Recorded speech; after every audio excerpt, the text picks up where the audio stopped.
Стадион, емисија за вашата вистина. Разговарајте, критикувајте, прашувајте слободно. Дебатата е демократија. Добро утро, Македонија. Добро дојдовте во редовното издание на емисијата Стадион, заедно со вас и денеска Столеново до 12 часот. Наши гости, Александар Ставиновски, колега, новинар, тој ќе биде и како експерт, ама и како водител.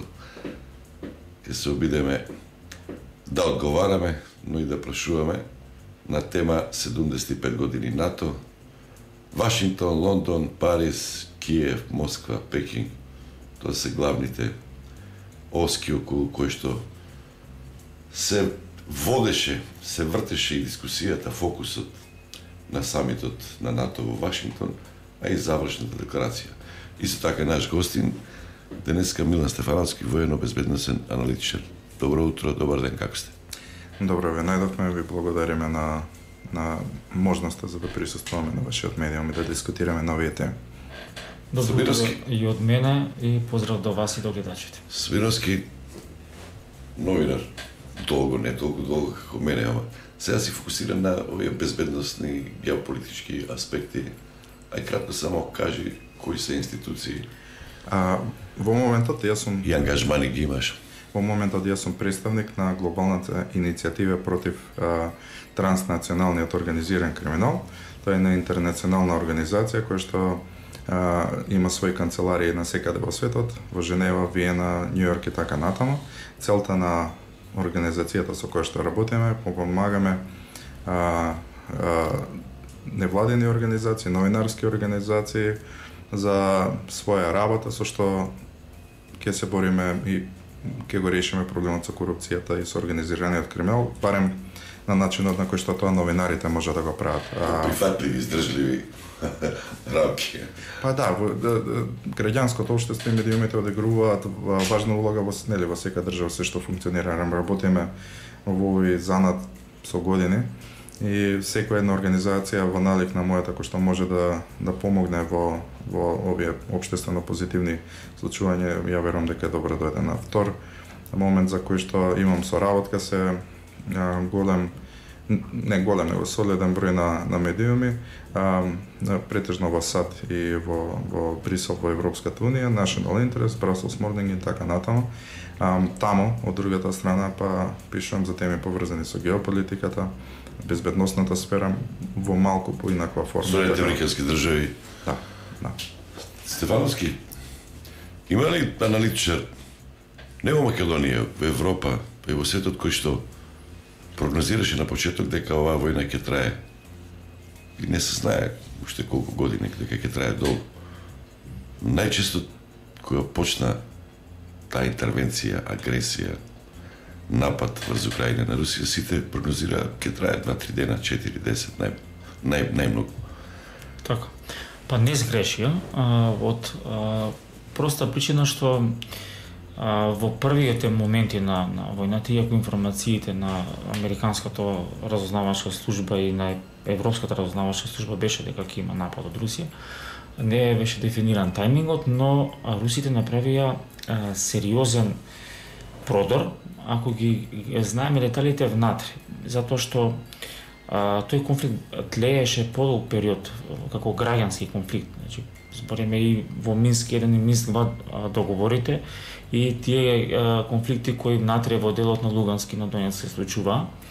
Таму веќе имаше делумна мобилизирана украинска војска, но од повеќе правци русите започна голема офанзива и ја принудија украинската страна да преговара во тајна дипломатија во Истанбул.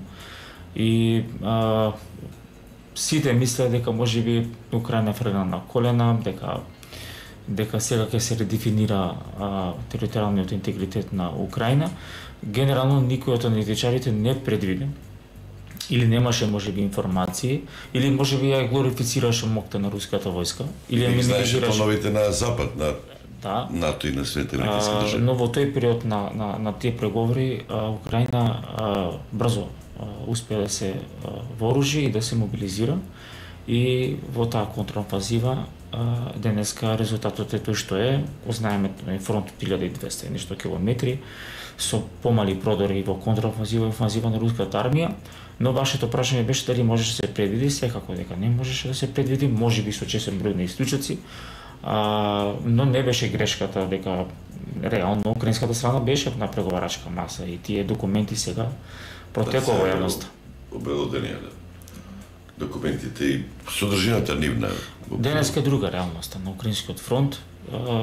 Станува збор за замешавина, односно хибридни војни действија кои се и иновативни. Денес кој е пушко митролез славен во Првата и Втората светска војна е заменет со дронови. Тоа е иновативноста, моделите на движење на пешадијата, на специјалните единици, на извидувачките единици, користењето на вештачка интелигенција во однос на артилериското гаѓање на руската војска. Сето тоа дава една комплицирана географска положба и на руската војска и на украинската и се барат одговори.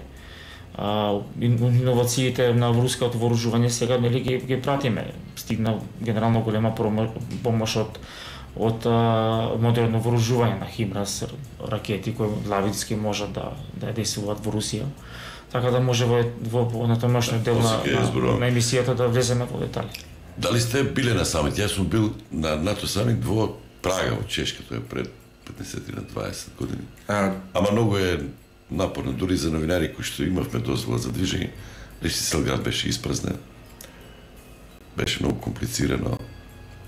Луѓето веројатно знаејќи дека ќе има гужва и самите ја напуштиле Прага, ама многу висок безбедносен пристап имаше, особено околу замокот кај што се одржуваше самит. Конкретно на самит на НАТО имав можност за минатиот самит на НАТО да присуствам, меѓутоа бев во процес на менување на работно место од Македонија во Австрија. Сум бил на редица слични од помал интензитет самити кои што допираат безбедносни теми од овој профил.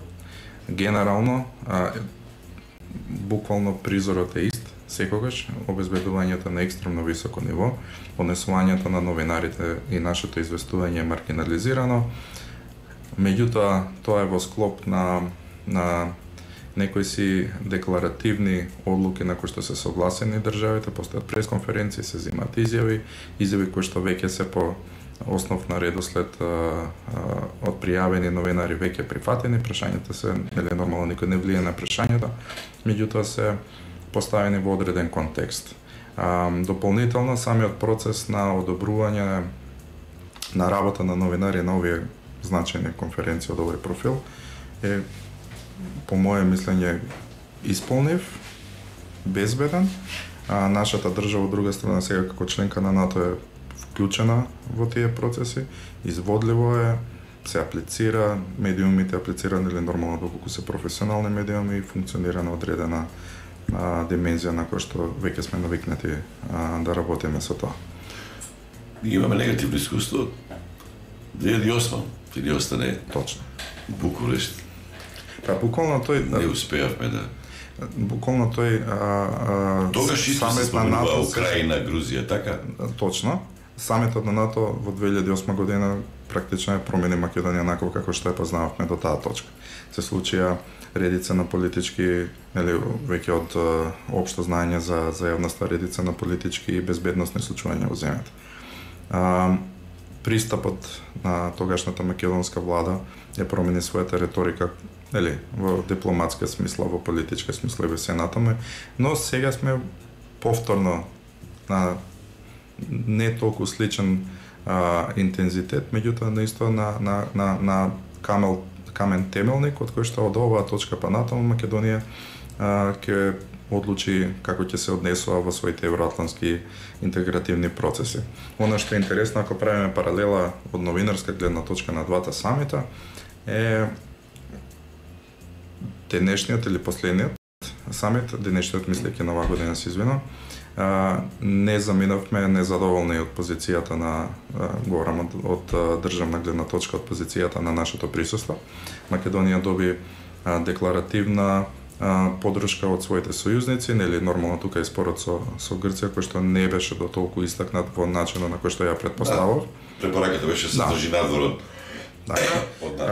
Секоја една безбедносна соработка или на можност за безбедносна соработка на вакви самити и помали се од екстремно значење за Македонија, бидејќи војната ни е конфликтот со Украина и Русија ни е на 1000 и неколку километри од нас, што е релативно блиску. Разликата пак би ја потенцирал тогаш до сега, но во склоп на околности двете влади во 2008 и во 2024 година се предводени од два различни примери од ВМРО ДПМН партијата, меѓутоа нивниот пристап е сосема различен. Тоа е нешто што е веќе евидентно и да видиме како Македонија понатаму ќе успее да се позиционира себе си во светлина или на конфликтот. Она што можеме да го приметиме барем досега од македонска страна, иако постоја некои сомнежи во минатото, е дека нашата држава е од минатата влада, но и од сегашната влада практично не ја промени својата воена дипломатија и безбедносна соработка во смисла. Македонија е отворен поддржувач на Украина во конфликтот со Русија. Македонија секогаш ја одржува својата државна позиција дека унитарноста на украинската држава е нешто за што ние се залагаме, во смисла и во меѓународна политичка смисла, но и во смисла на како НАТО сојузот од кој веќе сме дел ја доживува Украина како држава која што претендира во некоја одредена точка да стане составен дел на алијансата.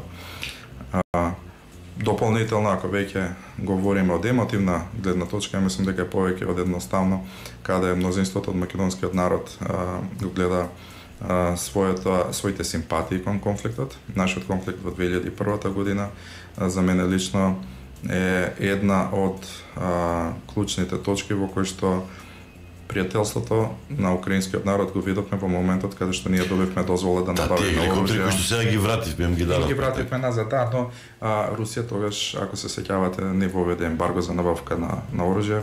Не беше таа единствена. Зборуваме за 24-ки, 18-ки, 19-ки. Да, не само тоа, амуниција се најаваше. Авионите, мислам, суховите ги. Се опремува турските, бугарските тенкови кои веќе пристигна исто така како донација од нашиот сосед. Така да од упаството, обуката на војниците буквално Украина се покаже како вистински пријател кога на Македонија беше тоа најпотребно во одредена точка. Такви беа околностите, имавме многу, ако се сеќаваш, многу низок буџет, не бевме подготвени за конфликтот и размери, никој практично не го ни планираше тој конфликт. Но ете, сега време да се возврати услугата и помошта која што Украина ни ја достои тогаш на нас, нормално во различен капацитет и на различен начин, но колку што Македонија реално може тоа да го направи. Тоа едноставно не е и обврска од алијансата во која што сме составен дел, но веќе има и човечка, хумана и меѓудржавна димензија. Прави поинакви анализи. НАТО не е само воен, тука е политички, економски двигател.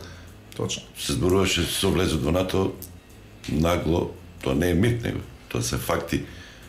Државите кои што влегува нагло растеа инвестициите, веќе се мапирани како безбедна зона за оние кои што се светски инвеститори.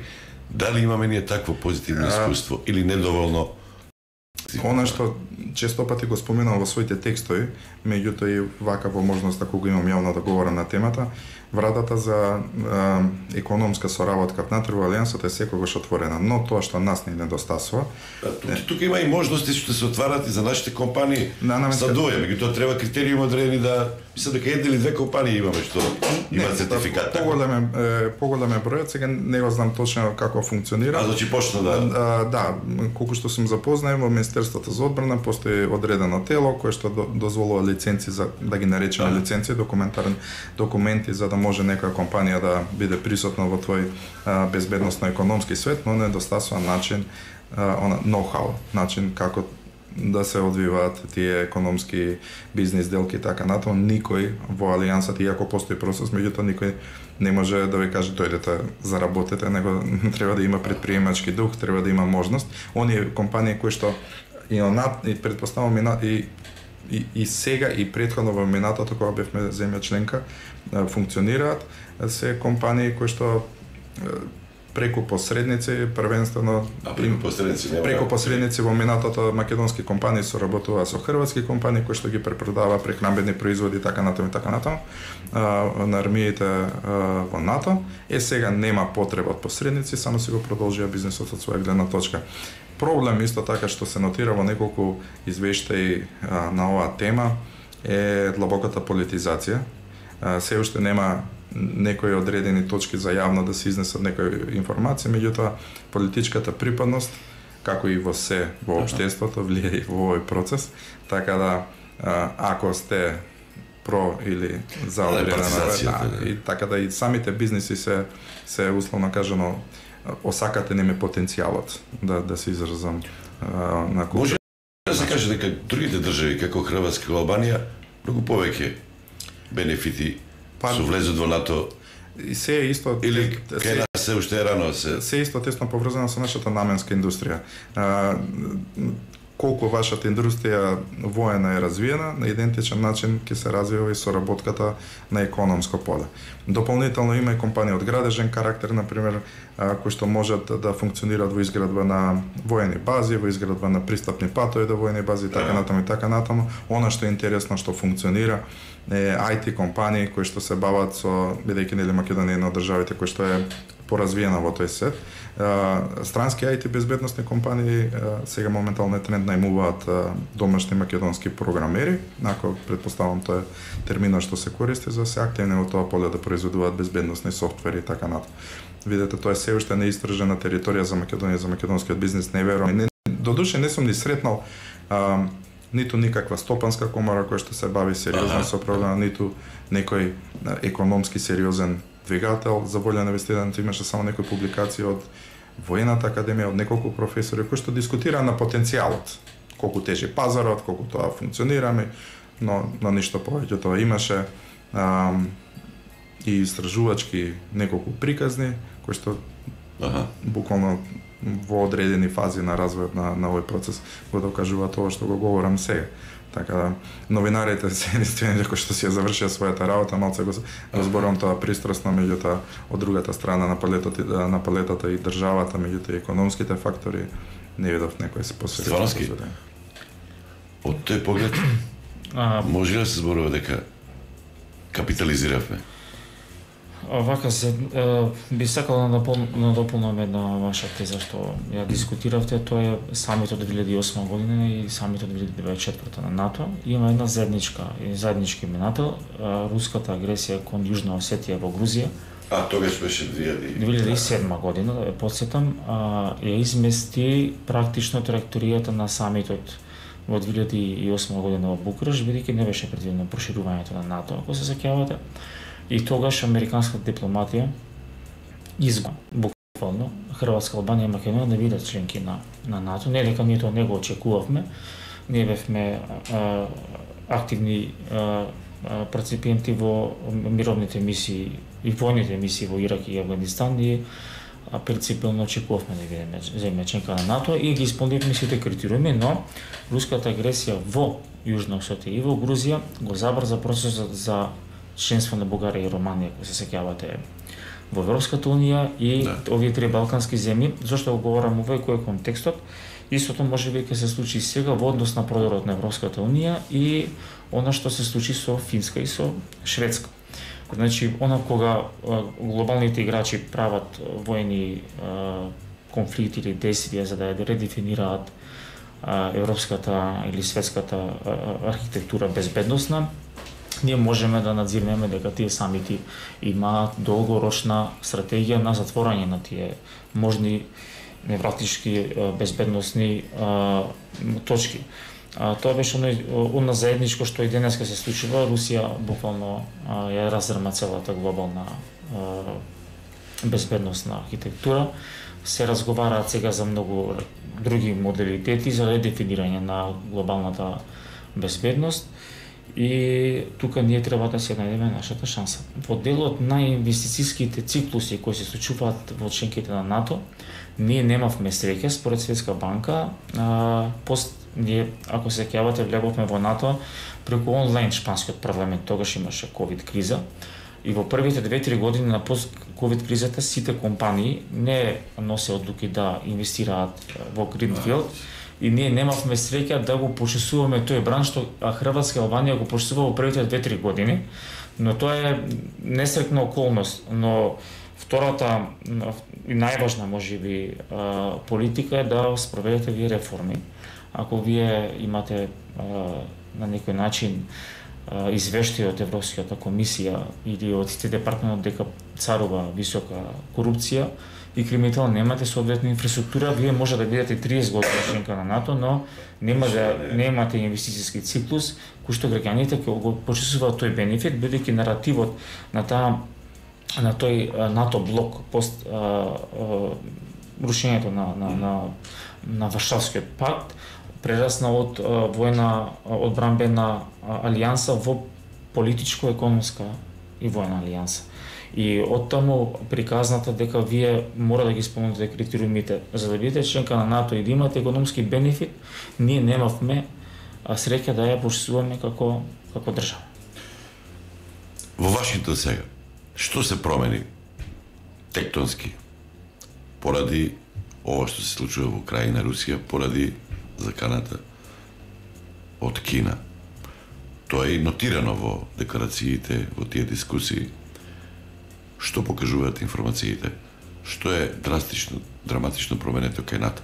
Дали сега војниот аспект исклучиво ќе доминира или продолжува таа економска, политичка, па и просветителска димензија од аспект на демократијата, што несомнено НАТО ја доминираше, ја промовираше, ја процесуираше цело време. Разликата, фундаменталната разлика меѓу овој самит и преходните самити е тоа што многу регионални играчи во воена смисла имаат многу поголеми апетити во однос на нивното влијание. Вилнус самитот минатата година и сега генерално немаат разлики во политиките на НАТО, но од преходните самити Кина никогаш не е истата држава. Таа секоја година на 2-3 години можеби го зголемува својот економски и воен потенцијал, своите интереси во Индо-Пацифичкиот регион во однос на прашањето со Јужно-Киренско море, со Тајван. Русија не е иста држава од пред 10-15 години, своите енергенси, односно своите енергетски капацитети сака да ги наметне, зависност од Европа на рускиот газ. Ви кажувам конкретно некои примери кои се можеби микс и на економски, на енергетски и на војни потенцијали. Руската војска не е истата пред 10-15 години, таа наметна некој чекор на ново вооружување, хиперсонично вооружување. Така да тие глобално Турција својот дел на продорот кон интересот на Азербејџан, на војната меѓу Ерменија и Азербејџан, турскиот интерес, тој е регионална НАТО сила. Турција не праша никого дали ќе нападне во Сирија, па имате се сеќавате некои војни депашеја како осуда на тоа дека не се консултирал. Тоа се Иран, влијанието на Иран и односите со Русија и модерното оружје кој Русија го достави во Иран и дисбалансот што сака да го направи во однос на израелската политика визави прашањето на Палестина, говори тоа дека безбедносните предизвици кои во светот на некој начин на циклусни години, на 3 до 5 години, се минуваат така стратегијата и на НАТО и на самитите НАТО се минуваат. Јас имав прилика да ги анализирам документите кои во НАТО заклучоците генерално доминираат, хибридните закани не беа спомнати пред неколку години, кибернападите исто така. Развојот на модерното оружје, враќањето на политиката на неколку земји членки во НАТО на повторно производство на ракети од среден и долг дострел, бидејќи оние беа подписници на тие споразуми со Русија да го намалат тоа оружје или да го елиминираат од употреба, говори на тоа дека сериозно безбедносните предизвици се дефинираат, односно се редефинираат и НАТО како една од најголемата глобална војна политичка алијанса нуди соодветни одговори да ги заштити интересите на своите членки и на партнерите. Од тој аспект, дали може да се каже дека имаше така период порелаксирачки, подцивилен во кој што се фокусира на економија, на политика и малку беше заспан НАТО, дека сега многу повеќе воено се фокусира, особено на аспект на производството на оружје.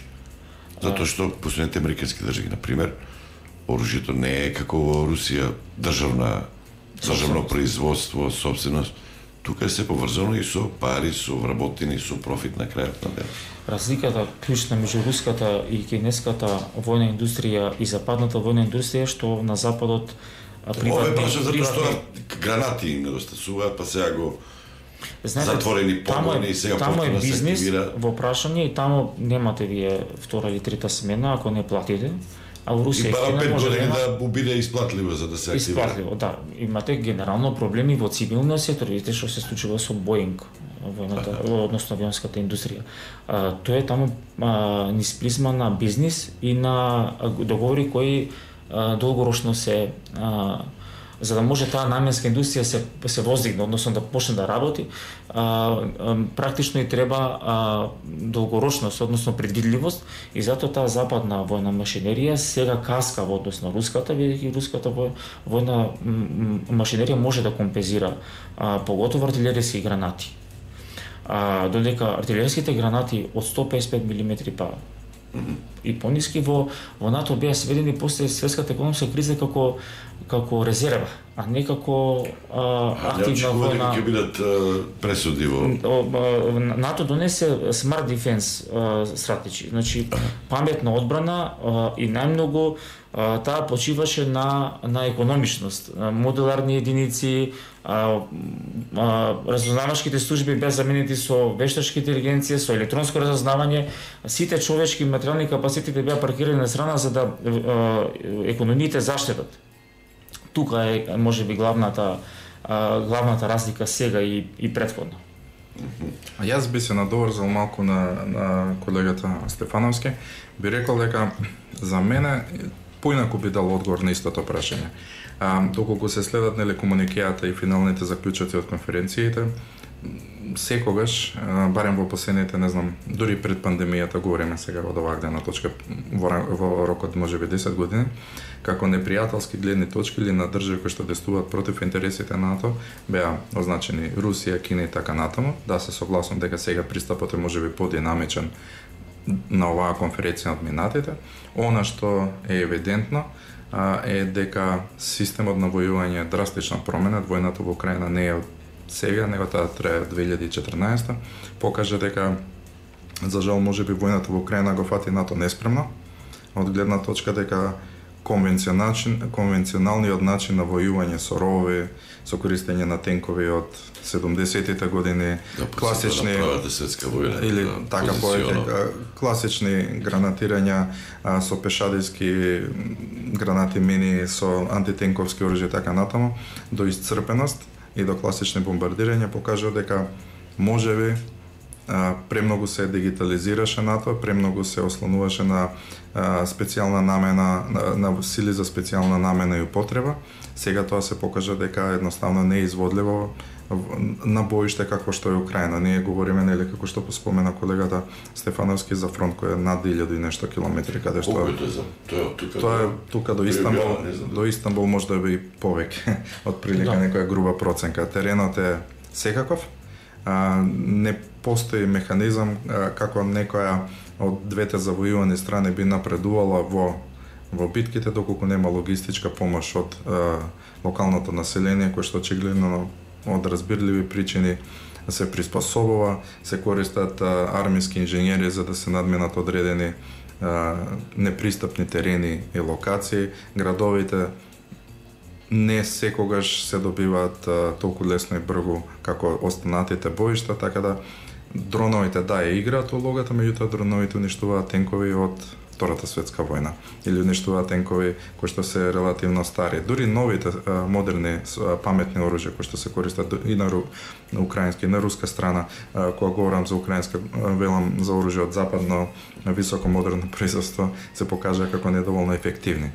Бројноста на оружјето е пресудна, не е битно дали тенкот е супер модерен со паметна технологија со радари, да имаш ти многу тенкови, да имаш практични работи. Кога говориме за резервите на вооружението, покажува дека од 2014 година па до сега оваа војна во Украина толку успеа да ги исцели двете завојувани страни што тие веќе немаат своји артилериски гранати. Русија, ако се сеќавате, потпиша договор за соработка со Северна Кореја, веќе тоа е милитантна држава за да може да воопшто да ги купи гранатите, а целиот источен блок на НАТО, тука вклучувајќи ги државите од регионот, ги потрошија своите резерви на гранати на оружје, потпомагајќи украинската страна. Дополнително до таму состојбата е исцрпувачка, каде што ние имаме држави кои што од регионот на голем дел, бидејќи нормално тоа е бизнис, имаат своја развиена војна индустрија, профитираат продавајќи го оружјето и на двете или на трите страни од конфликтот. Тука исто нашиот сосед, например, Србија, Хрватска, Босна и Херцеговина, Бугарија до одредена точка. Бугарија не сме, нели, бидејќи членка во НАТО, да продава на двете страни на конфликтот. Меѓутоа тоа е резултатот на тоа нешто го говориме. Класично војување, класично вооружување, супермодерни авиони беа срушени на двете страни. Тенковите американски се покажа дека се прескапа инвестиција, да, ќе го менуваат темпото на битката постепено, меѓутоа дали тие се дизајнирани да присуствуваат и да војуваат во украинската тундра, тоа не верувам дека е буквално истите услови како на Блискиот исток. Ако ме опатиме тука и авионите. Имаше на оваа тема, например, практично одложен е тенкот Абрамс, примената во Украина, затоа што е многу тежок за одржување, многу скуп и нема обука соодветна. Во моментов од западното тешко вооружување действува тенкот Леопард 2 на германската војна индустрија.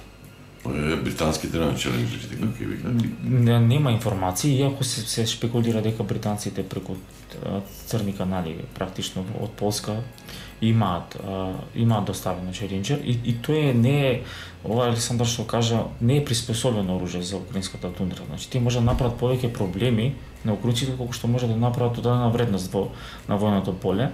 Затоа ограничувањето на наменска западна индустрија се прилагодува и на украинската обука и на она што НАТО нели го позиционира да има еден команден центар за обука и еден команден центар за практично за собирање и насочување на оружјето во Украина. Тоа говори дека ова комплексна војна со овакво темпо на вооружување и со лимитирањето на модерното оружје ќе дава многу комплицирана фронтовска борба. Дури Абрамс што кажа Србиновски да се примени или Челенџер да се примени или било кој тенковско оружје, од таа страна ви имате одговор, имате мински полиња, имате артилериски системи кои може да се справат со тоа, но знаете што деталите на решавање на овој конфликт не е во вооружувањето, затоа што они имаат паднат, например, ако на Химрас имате град систем или имате на хиперсоничното оружје на Русија, односно тоа е многу лимитирано и е прескапо и е користено во неколку можеби случаеви, но балистичките ракети од една друга страна права штети, но нема да ја решат војната, затоа што таму комплицирана е разврската во делот на фронтот. Таму е позициониран, вие за да направите game change, треба да направите продор од 25 до 35% или од едната или од другата страна, за да може да почнете преговори. Овие 2 години од сите страни пробаа да се направи некаков пробив, но не успеа. Практично се потвора врата за дипломатско решавање на конфликтот. Милан Стефановски и Александар Србиновски се наши гости. Време е за реклами. Слушате Стадион. Можете сега и вие да се вклучите 032 397 707 397 локал 104. Това са нашите телефони. Реклама. Стадион. Гледате радио на YouTube и Facebook. Лето со 101 награда. Додавуваме главна награда од 100.000 денари и 100 награди по 3.000 денари. Аплицирај за кредит на 13505 или во една од нашите филијали и започни го твоето најсрекно лето до сега. Флекс кредит. Пари за секого. Приклучи се на турнирот со влогови Евроманија 2024 на megavin.mk. Погоди ги надпреварите од Европското и учествувај за награден фонд од 2 милиони денари. и најголемиот играч ќе си замине со сосема нов автомобил, само од Мегавин. Стадион Контакт 032 397 707 и 397 727. Не пратимо. Декларацијата. Што е изненадувачки? Дали проблемите кои што претходно беа присутни поради некои дисонантни тонови, например, од една страна Унгарија, Турција, незиното однесување, кога влегува Шведска и Финска, дали има влијание и при формирањето, при носењето на завршната декларација на самитот? Па, има ли такви убаво информации? напоменавте, влијанието на одредени држави членки на финалниот документ кој што излезе од оваа многу битна безбедносна конференција е евидентно. Магазини како Политико и така натаму ја анализира состојбата врз кој денеска модерна НАТО функционира, односно како ги носи своите заклучоци. Тие повеќе наликуваат на оние на Обединените нации, отколку на организација која што е воена, кај што генерално целите треба да се идентични исти. Ние говориме, еве ги напоменавте, Турција и Унгарија, две држави со кои што, освен тоа што сме ние сојузници во НАТО сојузот, Македонија лично има исклучително блиски безбедносни и политички врски. Говориме за држава Турција која што по бројноста на својата војска и во степенот на опременост на својата војска и така натаму е веднаш позади САД.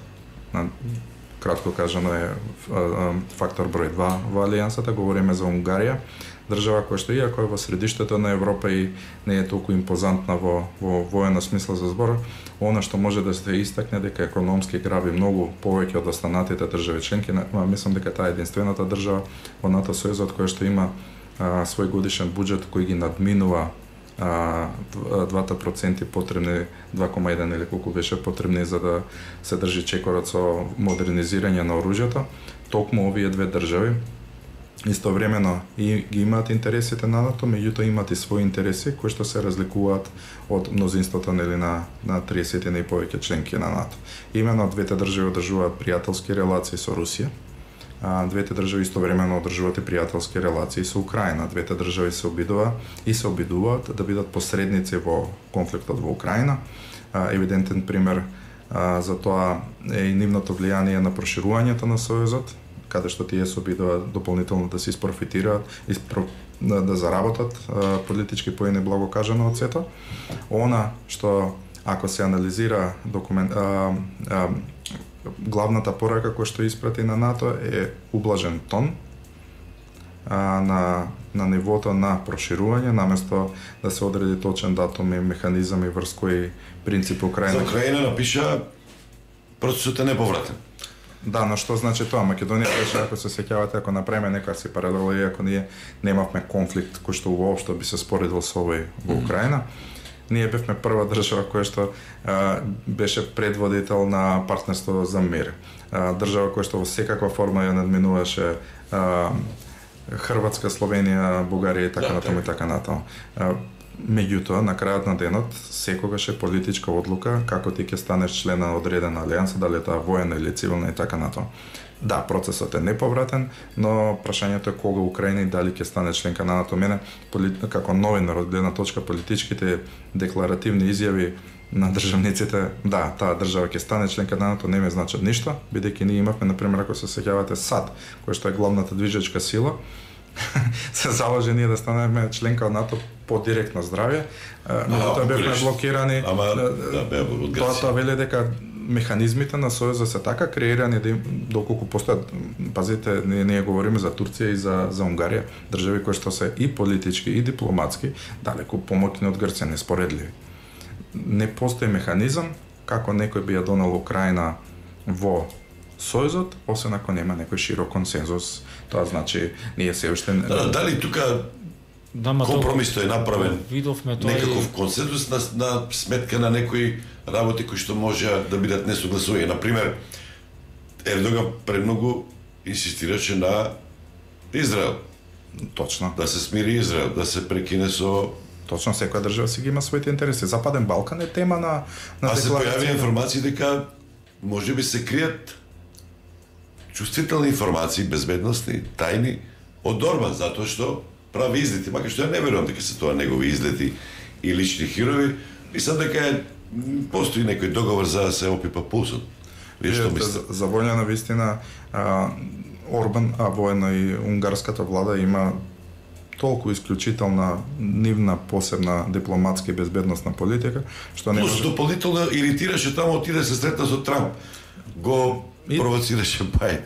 Предходно втор пат тој за кратко време присуствуваше на митинг на Трамп, кој што кога ќе дискутираме на таа тема, американските следни избори директно ќе влијаат на како тоа НАТО ќе изгледа во наредниот период. Ние во ноември ќе имаме приклучна точка каде што ние ќе знаеме дали САД ќе биде предводен од републиканците или од демократите, така што за волја на вистината имаат сосема различни верзии и за потребата на постоење на НАТО и така натаму. Мене дополнително ми се видови за интересни и оние моменти во декларацијата каде што политичарите, а и самиот документ се обидуваше да ја анимира она Gen Z, како се вика генерацијата Z, за да го разберат НАТО, да ја разберат неговата потреба. Евидентно е дека тие кои што беа деца или пред 10 години, 5 години веќе се луѓе кои што се оформуваат во одредена точка ќе ги предадат своите држави или во државите внатре, тие треба да ја разберат улогата на НАТО. Иако НАТО веќе има во тој еден сеопфатен документ секакви политики и образовни, и прогресивни, и популаристички, и дипломатски, и воени, се е ставено во еден документ. Сега, како тоа ќе изгледа, може и врз кој начин тоа ќе биде формирано, па ви велам. Се е прашање на консензус и се е прашање на волјата на одредени држави, колку и да се малецки во борбена смисла или колку и да се големи, колку тие сакаат да спроведат нешто или не. Малку да спуштиме, да симплифицираме работата. Имаше некои наши политичари, ама не беше тоа толку зачестено. Кога влегуваа во НАТО, Шведска, Финска, се спротивставуваше Ердоган. Се ги бараше и се пазараше за интересите на Турција. Конкретно со Шведска, со Финска, со присуството на курдите, некои структури таму кои што ги поврзуваше нели со терористите, терористичката организација, партијата која што Турција нели има прогласена за таква. Имаше тогаш некои политичари, макар некои што веле треба и ние така да постапиме. Нашиот глас вреди колку гласот на Соединетите американски држави. И да речеме, да, ќе гласаме да влезе Шведска и Финска во НАТО, да влезат, ама да ни тргнете преговарачката рамка или да ги тргнете бугарите од врат, мислам. Видете, Тоа е малку мали жокица. Сојузите се дизајнирани да ги заштитат интересите на државите кои што се во сојузот, несомнено. Меѓутоа, праксата покажува дека колку и тоа да не е убаво за ушите на нели секојдневниот човек или на технички ние може да блокираме, така. Но не постои механизам како ние можеме да го издржиме. Дипломатскиот притисок кој доаѓа паралелно со тој пакет. Начинот на кој што сме се избориле да се најдеме во оваа позиција, чисто да се обезбедиме безбедносната на сопствената држава, ни се става под ризик. Постојат одредени меѓународни механизми и норми кои што дополнително се употребуваат отворено и легално против државите кои што представници на раководството на државите. Јас би ги нарекол изјавите на одредени политичари за длабоко несериозни од таа гледна точка. Тоа е на нивото како видите, ние во нашите медиуми како новинар сакам да истакнам една блага критика, дозволивме да дискутираат за теми што не ги познаваат сите луѓе. Не може некој човек кој што се разбира во медицина да дискутира за квантна физика. Не може човек кој што се разбира во политика да дискутира за спорт. Може да има перцепција, може да има мислење, сите имаме. И тоа познавањето како функционираат тие процеси треба да се остави за луѓе кои што навистина ја познаваат проблематиката. За волја на вистината, освен одредени политичари, ја не чув некој сериозен представник на безбедносните структури, вајс верса пензиониран професор, пензиониран генерал, да дискутира на таква тема, бидејќи тоа има обемна работа, ја познаваат проблематиката. Накратко кажано, тоа е невозможно. Тоа може да предизвика, извини Александра, преку ширење на дезинформации, пласирани во јавноста, дека ние имаме иста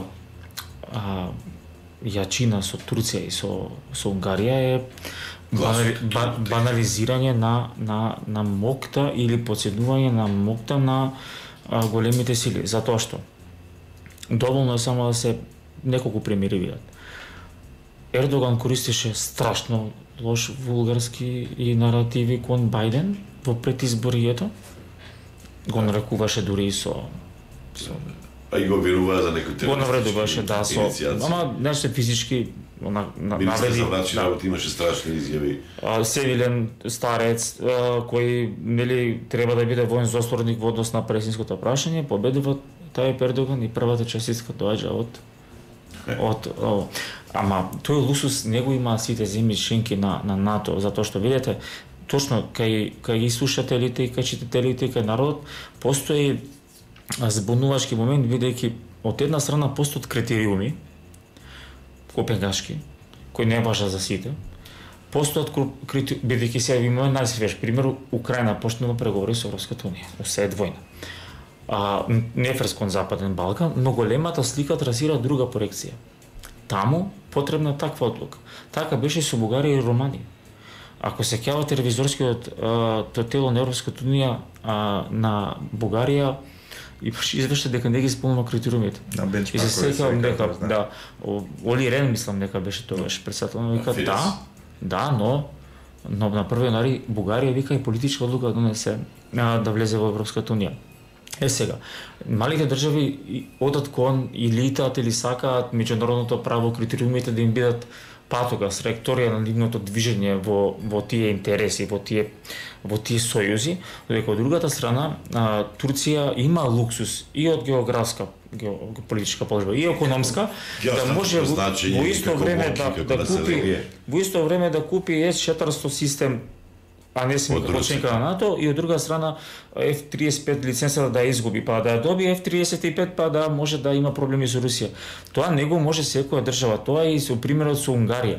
Унгарија има блиски односи со Русија, веќе преризично е вие да буткате Унгарија во однос на негативни извештаи од земење на пари, она што можеше да се случи сега во Бугарија. Европската унија буквално го срози герб она што е денес. Видите во Полска се сеќавате сега втората партија предводена од Туск ја раководи Полска како клучен играч на американците, додека партијата која реално победи имаше друго мислење и за војната во Украина и во Русија.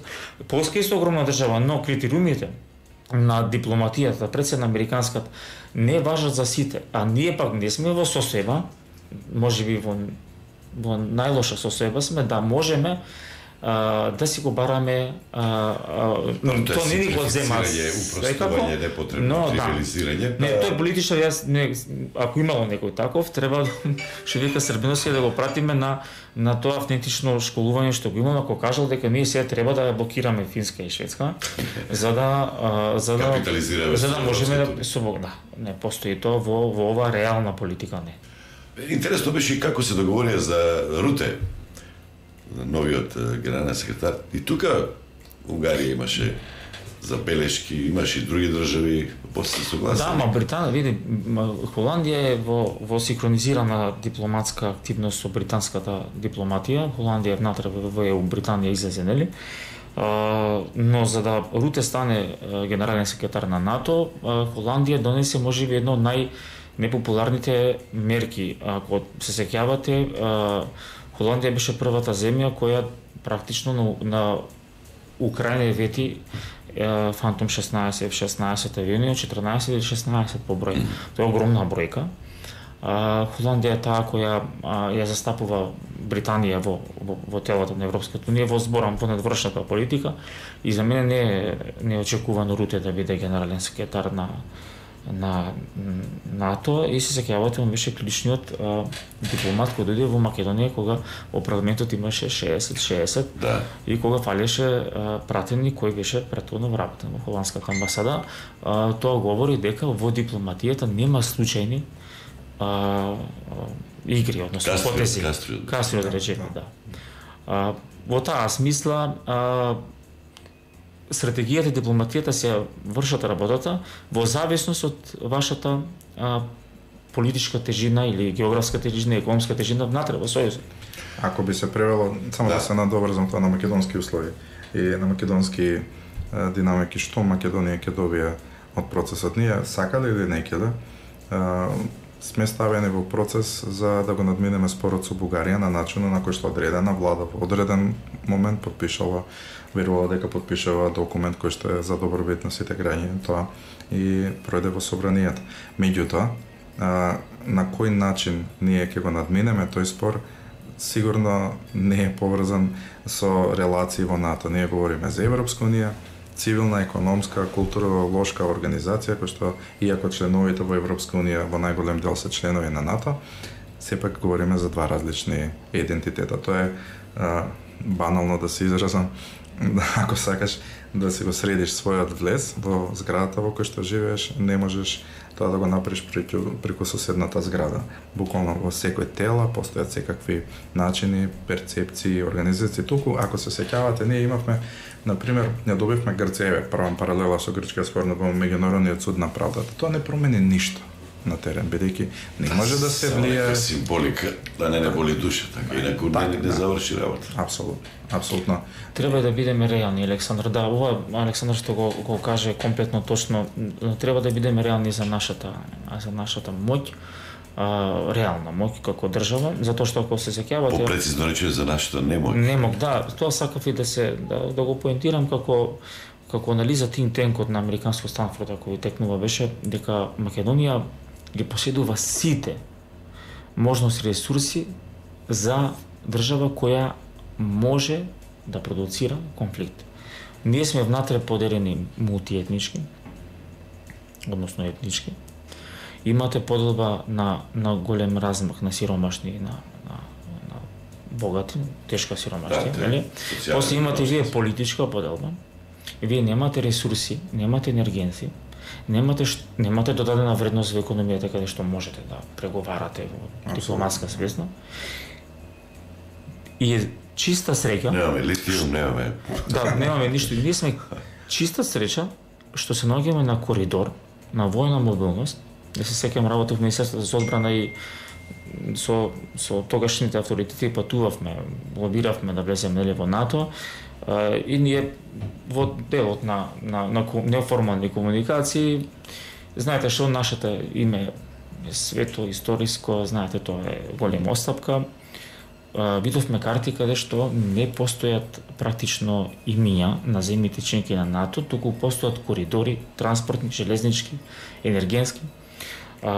Оние гледаат како една глобална држава, една држава, и важно е вие каков придонос имате, дали имате добра воен полигон, дали имате вие добар коридор, дали имате можност да правите побрзи транспортни пруги, дали може да биде логистички центар.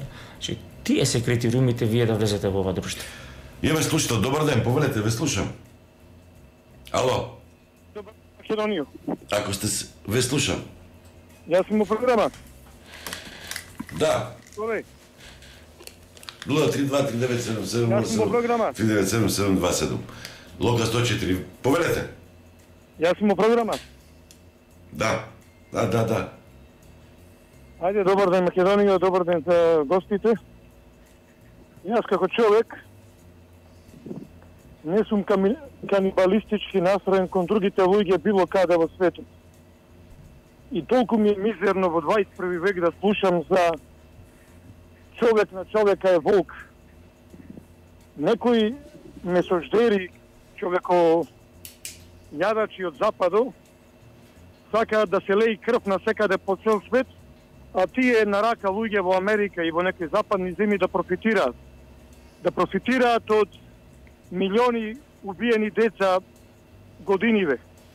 Или милиарда луѓе убиени од раката на Англија, во Австралија како колонист окупатор, во Африка, во Индија, во Америка, Северна, таа Англија, ние учиме дека Хитлер бил нели фашист, така, Германија. Но што правиме кога Англија има милиарда народ убиено, милиарда луѓе, тоа е зверство невидено, И вчера кога беше се чествува генот во Сребреница. Да, се чувствувам со тие луѓе таму.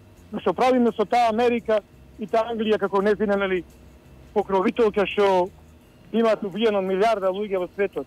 То не е геноцид. Геноцид не е што та Англија и Франција па и Америка бомбардира наш македонски народ, наши македонски деца во Егејска Македонија со напалм бомби. Крволочно. Како беше тоа бомба? Тоа беше на идеолошки, на комунистички основ. Да не се вратат. Како и да било, тоа беше канибализам, тоа беше геноцид врз наш македонски народ. И сега ни се да не дојдат на власт комунистите и ги вратија монаркофашисти, како ги вика. Грција е единствена држава која што страдала и после завршувањето на војната. Тие кои што биле соработници со фашистите, британците ги вратиле на власт да спречат Сталин да се прошири, односно идеологијата комунистичка да завладее во Грција. Але Столеј, ти зборуваш или јас зборувам, са те молам вака. Ајде. Ми така да ти зборуваш на минута и кажеш, ај доста е пријатно и ај со здравје. Не е така, немој фер, барем сме пријатели си. Ајде, кажи нешто за Америка, ајде. Бајден, Трамп. Што да кажам? Значи, замисли човек, во 21 век за тебе Трамп е подобар за Македонија. Трамп е човек и дај Боже, секој нормален човек посакува Трамп да победи. Оние кои се за Зошто секој нормален? Дали во времето на Трамп ние го сменивме името? Столе, са ти зборуваш или јас зборувам, човек? Па се не дозволуваш да прашам. Значи, треба да имаш доволно информации пред да кажеш кој е добар или лош за нас, за нашата држава. Значи, тие што се за убивање деца во Украина, масовно гинење на војници, украинци, руси, тие сака да победи овај изгубениот Бајден. Сака да победи тој. Тој не е одлучуваш други... Тама Путин што рече? За него е поприфатлив Бајден, затоа што Трамп не му е предвидлив. Трамп кога беше на власт, 9 војни престанаја луѓе. Во 9 војни престана да се убиваат жени, деца, луѓе да се убиваат. Тој е миротворец Трамп. И дека беше миротворец, тие канибалисти од Америка го стимнаe од власт. И до ден денеска му местат во клеветат со некои судски постапки како што му правеа на Груевски овдека. Сега, ви споделив едно видео во коментарите каде само некој си дага на Facebook човек на ЦИА, кој бил прв човек на ЦИА. Има документи каде изјавувал словените, славјаните, православните, значи со војна не можеш да ги уништиш. Туку ќе му врбуваш луѓе од тие народи и подека ќе ги уништуваш, ќе му заведуваш млади да се обезличат национални духовно, да ги уништиш како личности, нели? Да се, како што се децава и во Србија и кај нас овдека некои зависни од агресивни видеоигри, да не знаат за Бога за ништо и ќе ги уништуваш така на тој начин. Значи, таа ЦИА работи на уништување славјански народи. Јас сум бил Русија. Русија секаде доминира кирилично наше македонско свето писмо. Зборуваме сроден јазик, иста вера имаме, исти календар сме православен. Но онај, како го вика Карл Бирт, швеќерен човек, тој еднаш изјави дека за него православните христијани, значи јас, ти, било кој од нас, сме поголемени пријатели од исламските фундаменталисти. Па што му правиме ние на тој Карл? Добро, мислам дека е доволно. Благодарам за јувањето. Добар ден, другата линија. Ве слушам. Се излучи. Режија, мала пауза, после тоа очекуваме да стапиме во контакт со Нано Ружим, да се вратиме во Европа, да се фокусираме малку на Франција, тоа што се случи на парламентарните избори пред 1-2 недели, конкретно првиот и вториот круг. Се уште е збуната Франција, се уште не се знае кој ќе формира власт, како ќе изгледа политичката сцена во наредниот период, барем до завршувањето на мандатот на Макрон, мислам дека уште 2 години, уште колку има. Да, 2 години, 2027. Слушате Стадион, наши гости Александар Сабиновски и Милан Стефановски. Стадион. Гледате радио на YouTube и Facebook.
Стадион. Емисија за вашата вистина.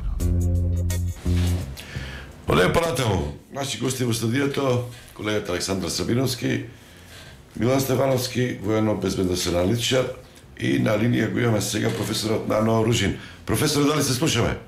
Се слушаме, благодарам.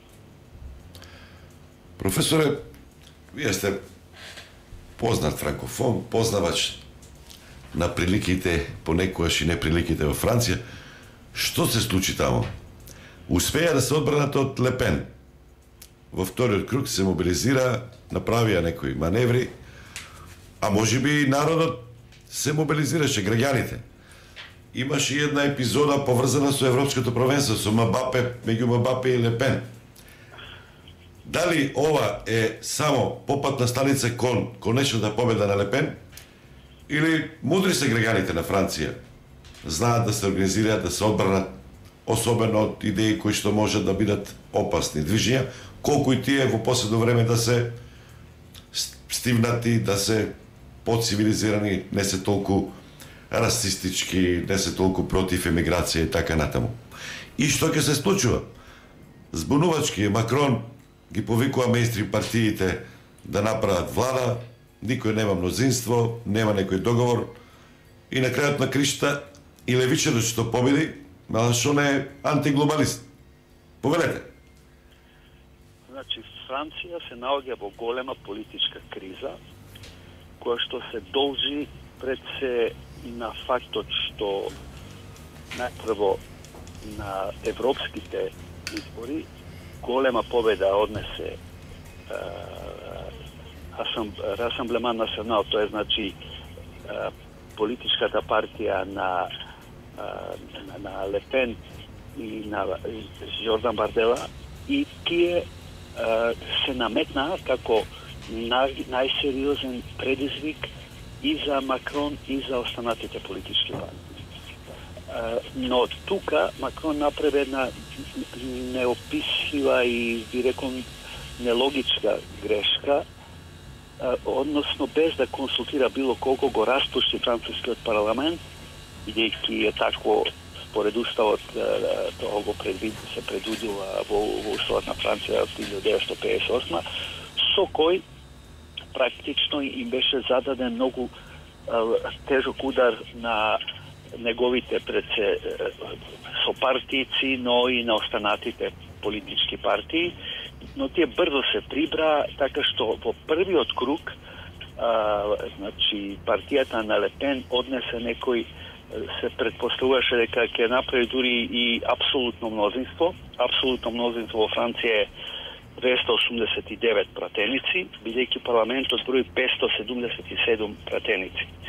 Но тука на брзина се договорија, значи една недела имаше само расчекор меѓу двата круга, на така наречениот систем на бараж, односно систем на блокирање, со кој што доколку третиот, бидејќи во Франција според уставот и трет кандидат може да оди во вториот круг доколку добил 12,5% од гласачкото тело и тој како таков се наметнува како против кандидат на двајцата останати. И се договорија сите сили против Лепен, против значи на националното Расамблема национал, значи тоа е партијата, да своите гласови или се откажуваат во полза на анти-Лепеновиот кандидат и исто така да им се обратија на граѓаните да гласаат против иако така што се дојде до ситуација да десничарите од републиканската партија на Макрон гласаа за левицата, левицата гласаше за десницата и централните сили на Макрон. И на тој начин се дојде до следниот резултат. Новиот народен фронт, кој што ги собра сите партии на левицата, однесе победа за некаде 20-30 пратеници повеќе. Вториот блок беше блокот на републиканци заедно со Макрон, кој што заостануваше значи за левицата, и третиот е оној на Лепен, кој што практично се пласира на трето место на место на прво. На тој начин се создаде криза, бидејќи ниту една од овие три блока не може да создаде апсолутно множество и да направи влада. Но неочекувано Макрон наместо да им, а тоа е негово право, значи не е уставно, туку негово право, наместо да ја даде довербата за создавање на влада на политичката партија која што има највисок број на пратеници, тој се запати со една друга опција, односно довербата да им ја даде на централниот блок, тоа се неговите политички сојузници и републиканците и така натаму, но никој тоа не го прифаќа. Единствена констатација дека, како што вели Девил Пен, поранешниот премиер, Јупитер е мртов, односно Луи 14 е мртов, односно Макрон е политички мртов и тој не смее пак да се наметнува како главна фаца во политичкиот систем, така што државата е сега блокирана. Сега се водат дебати околу тоа што понатаму. Единствено се знае дека за време на Олимписките игри изгледа дека истите позиции ќе ги има старата влада, иако неговиот премиер Атал поднесе оставка, но заради значењето на Олимписките игри и прашањето на безбедноста за одвивањето на овој голем настан, изгледа дека најверојатно солуцијата ќе се бара по Олимписките игри. Впрочем, во неколку наврати во овие дебати кои што траат по цели денови на најгледената телевизија ЛСИ се посочува примерот со Белгија, која немала влада 560 и нешто денови, односно на примерот на Германија, која ете така и левици и десница направиле некој компромис и изготвиле едно владино мнозинство. Но за таквото мнозинство во Франција, например, каде што Меланшон игра многу значајна улога, односно да се добие некое као релативно мнозинство, потребно е и другите политички партии да се согласат. Од своја страна Лепен се изјасни дека таа никогаш нема да гласа за партијата во која што има кадри на Меланшон, а пак Меланшон рече исто така дека никогаш нема да прифатат некоја десничарска политичка партија кога се знае дека Новиот народен фронт победи. Исто така постои расчекор и меѓу републиканците, бидејќи републиканците, поранешната партија на Макрон, всушност се најслабо позиционирани, меѓутоа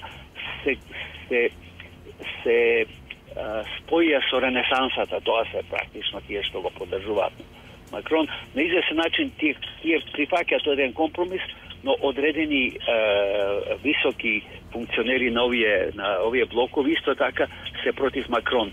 Всушност во некогаш и често пати владењето на Макрон го нарекуваат Макронија, значи Макронијата заврши.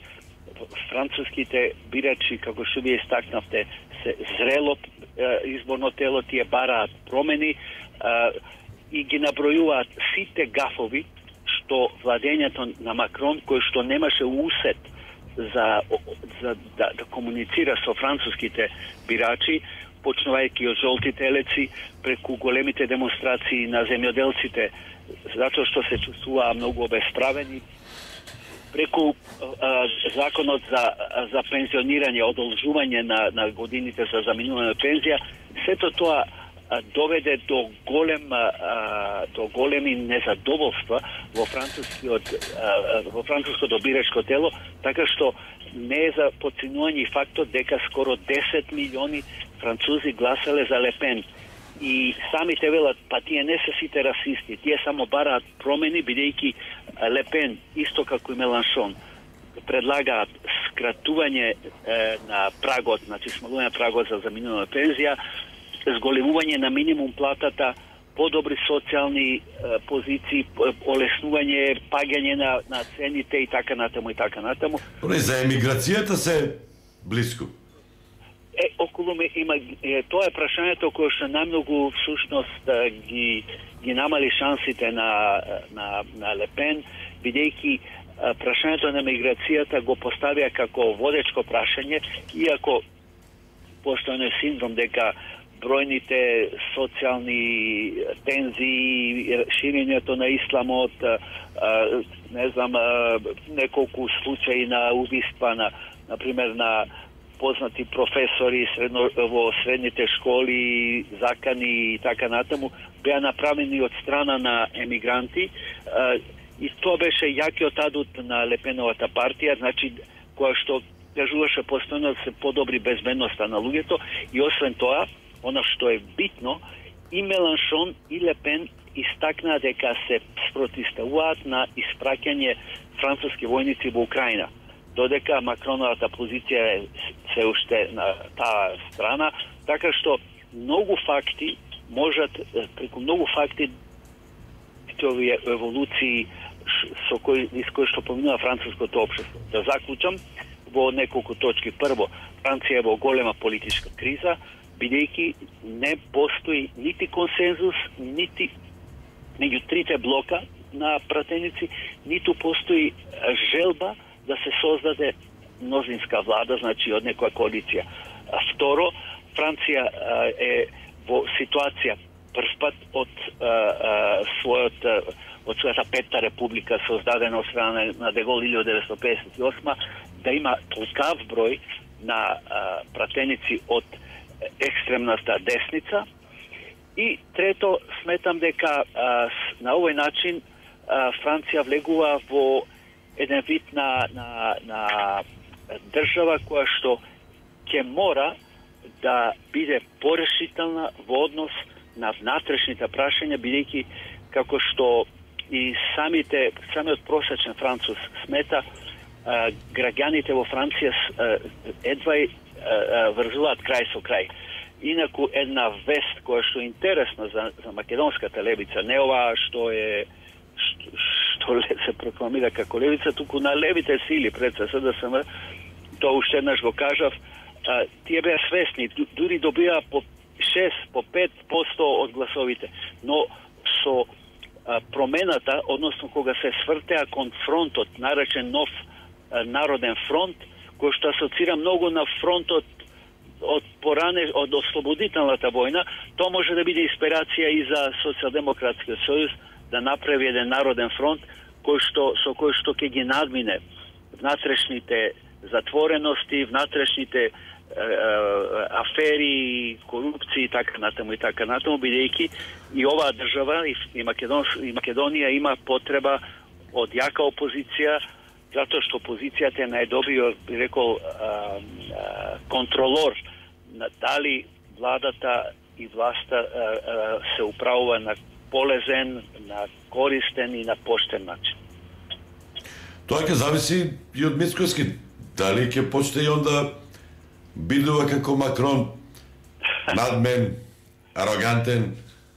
Не знам. Макрон сакаше да биде елитист, да предводи супериорен, да се наметнува како главен мотор и во Европа и во светот пошироко. Искрено да ви кажам, Макрон им досади на сите, па дури и неговите сојузници во Германија многу него почитува и со таа изјава дека треба да се води таква војна, да се испраќаат сили, како да е тој, например, да е Соединетите американски држави, што многу му замерија. А во нашиот... Професоре, тоа му беше екзибиција или сламка за која што се биде се фати? Па мислам дека имаше мала фрустрација со тоа што се деси, например, за време на приемот кај Путин на една маса од 20 метри долга, па потоа настаните кои што се случуваат во Африка, каде што му се уфрлува Вагнер.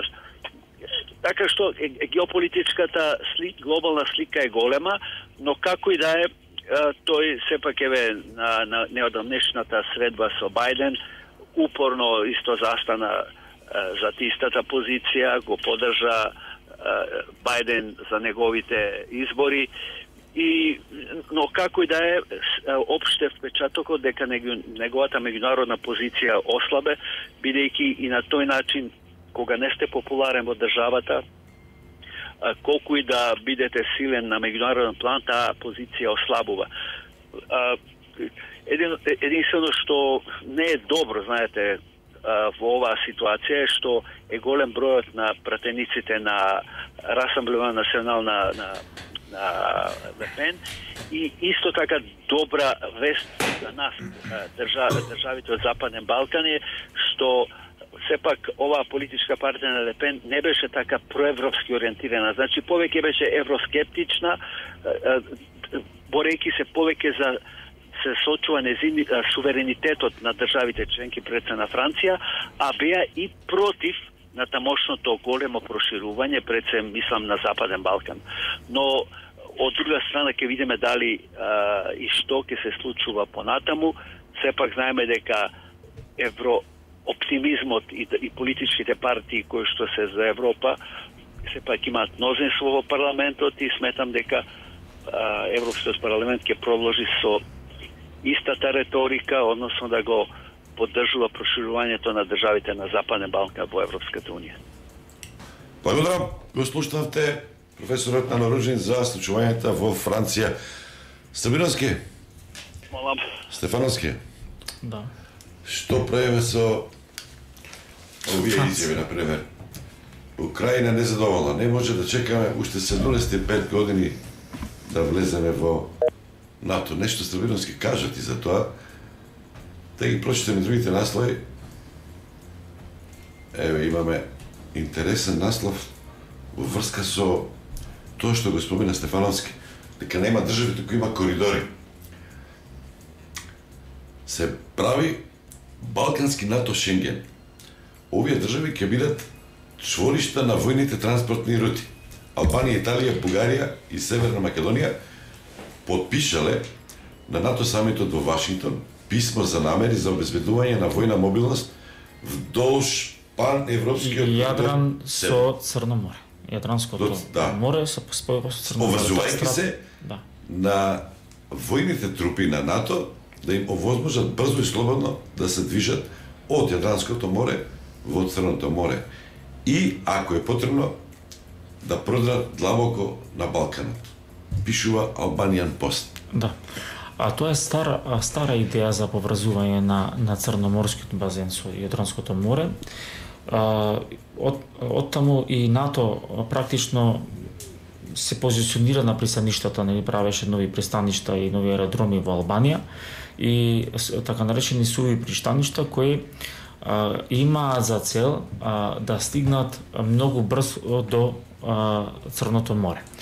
Проекцијата е дека можеби тоа е најбрзо и најекономично решение, и како втора варијанта за нив, нели, Турција како земја која не им е баш во зоната на интересот во однос на транспортот и на логистиката, бидејќи Турција знаеме дека има и добри односи со Руската Федерација и се позиционира како медијатор на руско-украинските преговори, но тоа говори дека овие земји имаат своја стратешка точка, дека се позиционираат на стратегиско ниво и оттаму е таа точка како Западен Балкан како стратешки интерес на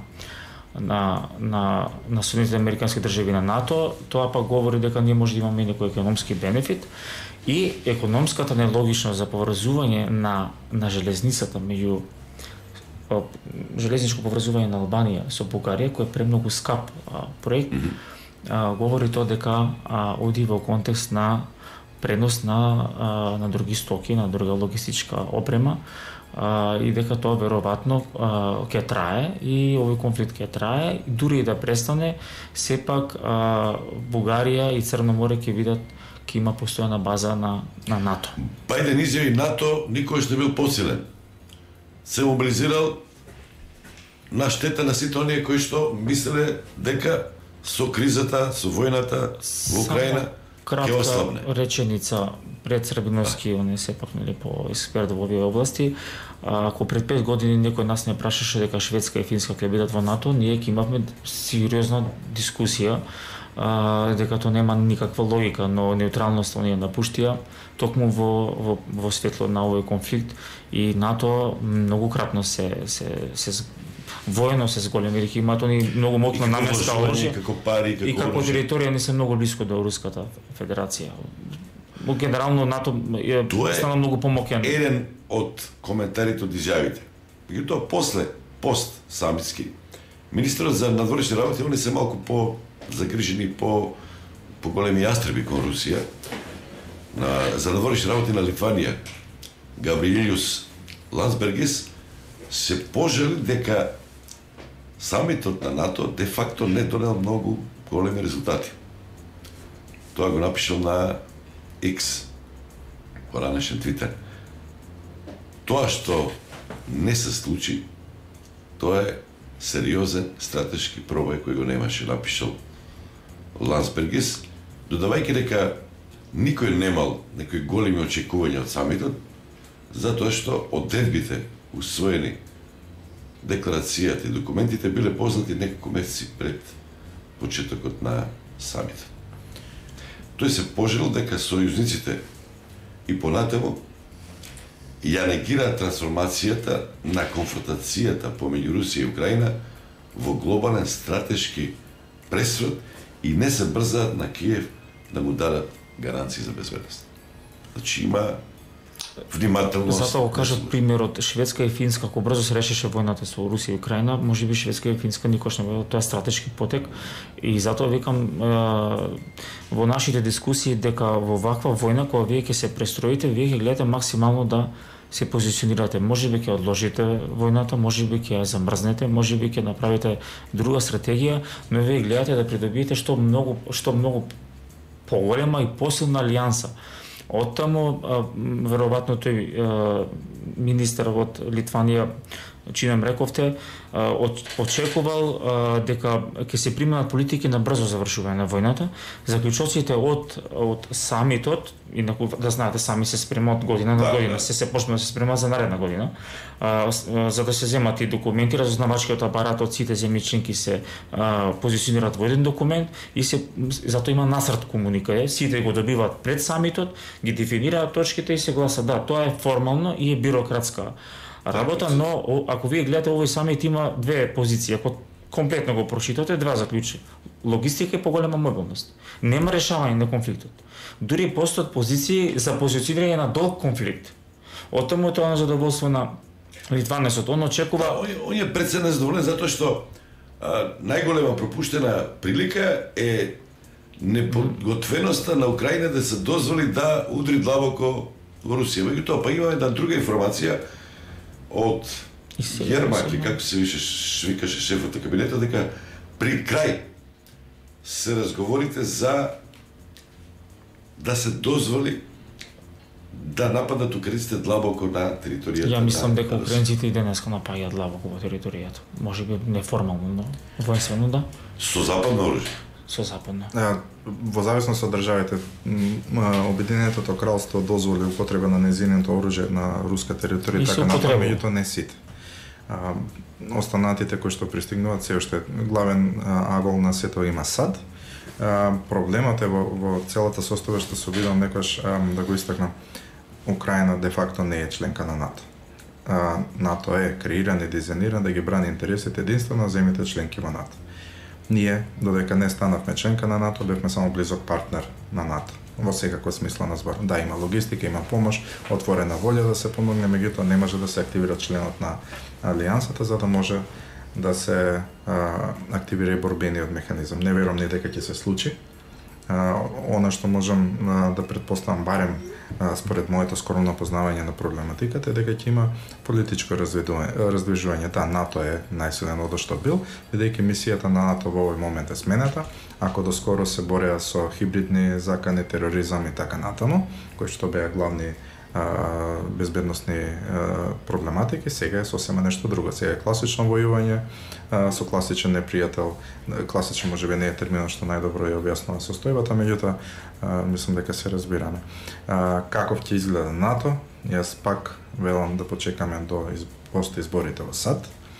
Пристапите за како ќе изгледа безбедносниот чадор и како ќе делува светот и во војната во Украина и глобално, драстично ќе се смена доколку се смени позицијата на главниот двигател на САД на ова алијанса. Дополнително на политичар кој што иако ја предводи најмоќната демократија во светот Џо Бајден, се уште или барем во овој момент го нема доволниот кредибилитет да дава такви изјави, бидејќи малтене во ноември ќе му биде моментот кој ќе му заврши или ќе му почне новиот мандат. Нов председател, креира нови политики, сосема би било поинаква сликата ако Бајден веќе ги добиеше изборите и веќе почне да ја дизајнира. Мене што ми е сериозен, како би го употребил терминот најдобро, сериозна опасност со која што можеме да се соочиме е честото споменување на нуклеарно вооружување како одговор на делувањето на НАТО сојузот во Украина. Јас верувам дека Русија не е држава која што треба да се свати лековерно како досегашните конфликти кои што ги имаше условно кажано или барем прокси конфликти кои што ги имаше НАТО на Блискиот исток. Не е тоа Палестина, не е тоа Афганистан. Ние говориме за нуклеарна сила, говориме за држава која што успеала да влијае на војната во Втората светска војна. Сега да кажеш дека не треба да се исклучува и во доктрините ние живееме и на НАТО и на Варшавскиот пакт порано имаше дека која ќе се почувствува загрозена пред пораз, некоја страните може тактичка нуклеарна бомба да пушти. Апсолутно. Тоа уште стои во нивните. Во руската доктрина не. Ако Русија биде нападната и биде односно да има перцепција дека таа ќе треба да се заштити комплетно, тогаш ќе употреби и нуклеарно оружје, додека американската доктрина е превенција на напад и да, ќе активира нуклеарно оружје кога биде нападната, но без нуклеарно оружје, односно со конвенционални оружја, она ги неутрализира опасностите во превентивен напад. Тоа е нарушено 57 година од Израел кога напаѓа египетското воздухопловство. Обединетите нации го третираат вооружениот конфликт како нужност од одбрана. Превентивниот напад беше на Израел кон египетското воздухопловство и оттаму американците направија ни серија на превентивни напади во Ирак и во Афганистан како одбрана, ја сменија доктрината како одбрана на низите национални интереси, дури и го проширија после 2001 нападот на кулите близначки, дека можат да им помогнат и на своите партнери во однос на превентивно дејствување. Ама и Русија најави веќе се слуша промена на стратегијата. Нападот на Јужна Осетија и на Грузија, они го дефинираат како одбрана на националните интереси, дека они никогаш нема, што Грузија тогаш посака да биде членка на НАТО, дека они никогаш нема дозвола да граничат со НАТО на својата граница, доколку ќе граничат можеби на друга држава, што значи ги системот одврака и на другите држави да размислат да бидат членки на НАТО и оттаму таа руска доктрина која е видоизменета и пост Балтичките земји во НАТО. Значи, они лего, Русија не беше толку многу силна, не можеше да се спротистави, но и Финска и Шведска имаше сериозна полемика во однос на нивната безбедност, но тоа се сериозни држави, а Украина Русија беше влезена во војната, така да Украина праќа, односно Русија праќа пораки дека да се имате запрашано неколку пати, ако сте соседи на Русија, а сакате да влезете во НАТО и треба ли сериозно да се свати таа изјава на Путин? Вие сте густо населени. Војната реторика и во делот на психолошко војување, во однос на држави густо населени, мислише на Франција, мислише на европските.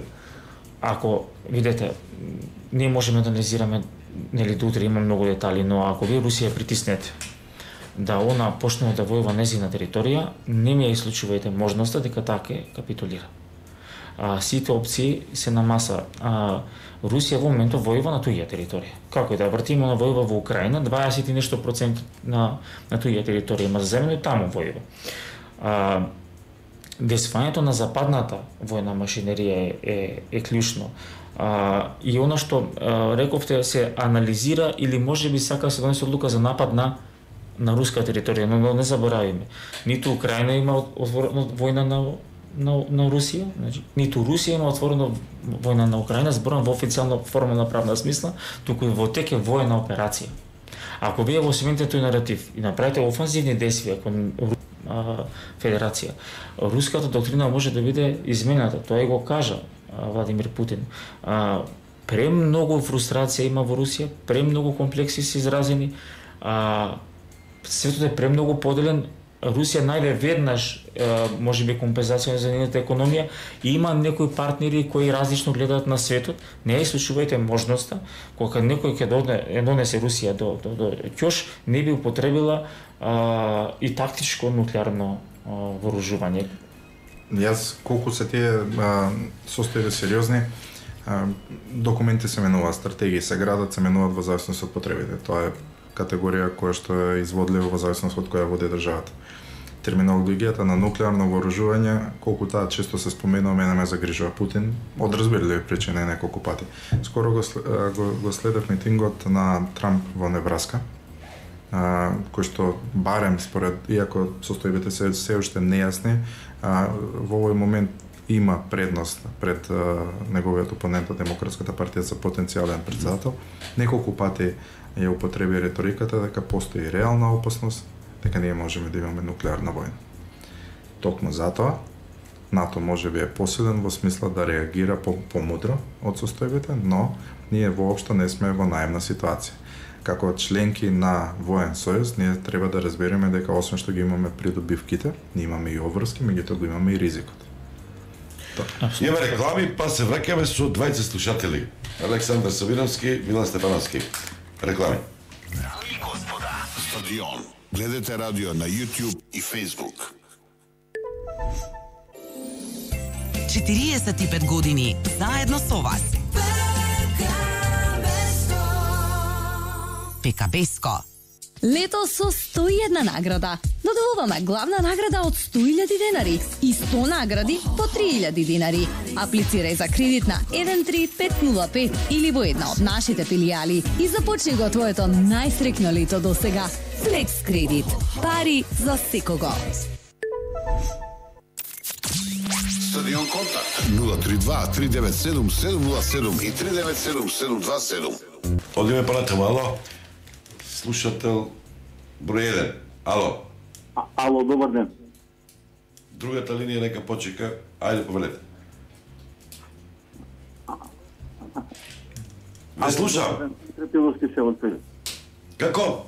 Митре Пиловски се од Прилеп. Ајде, Митре. Јас мислам дека за ова војна се виновни Обединетите нации. Русија Кои се виновни? И Украина, да, се виновни. Обединетите нации. Украина се членки на Обединетите нации. Тие беа војна. И Украина, да.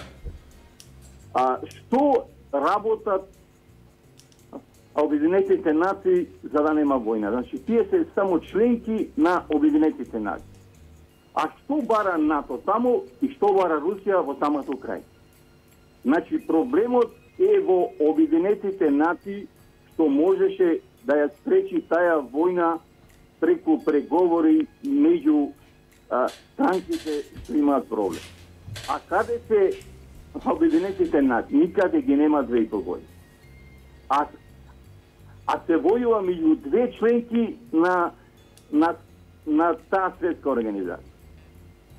Што направија тие Обединените нации во овие 79 години за да нема војна во светот? Нивната програма е да обезбедат мир во светот на членките на самите Обединените нации. Има 193 членови, држави. Што направија да обезбеда мир во светот до сега во овие 79 години? Добро, доволно, благодарам за јавањето. Треба, значи, да се зацврсти или да се реформира светската организација. Добар ден, повелете. Добар ден. Добар ден. Да кажем право, да слушам и цел време се нервирам со леснотијата кај се раскажува ова сето како да не е ништо, како некој роман. А како треба да плачеме, што направи? Па тек на крајот сега во дискусиите кажавте дека и ние сме дел од сето ова на некој индиректен начин, дека сме можна цел. Како ризик? А ризик како? А како влеговме во ова сето? Самите кажувате на почетокот дека погрешни стратегии, погрешни политичари, дури и Макрон направил погрешна стратегија, и јас ви кажувам, моје мисле дека поглуп политичар и поглупа држава од Украина не постои. Ниту ќе постоела. Значи, Западот бара такви марионети, како Зеленски, како Заев наш, некои такви да се подкусурат она што му треба. Што беше потребата на Украина да влезе во НАТО пактот? Што беше потребата? Ајде за нас велите самите дека ние немаме ресурси, како држава сме ризични. Секоја држава суверено, самостојно си одлучува застапување во сојузи со други држави, со... Каде, така, а која е опасноста на Украина за да влези во сојуз и од кој се плаши? Опасноста е од Русија, а имаш Руси дома. Како толку непромислена работа, толку никога не било не ќе биде. Меѓутоа, сега себе дале тие да можела да се прекине, ама не може да се прекине. Затоа што сега имат веќе преку 10 милиони нивни граѓани избеглите низ целиот свет. Јас ви кажав уште кога почна војната, дека мојата сопруга преку нејзината мајка и дедо е украинка. Тие имат роднини таму кај што се сега разбегани, кој Полска, кој Германија.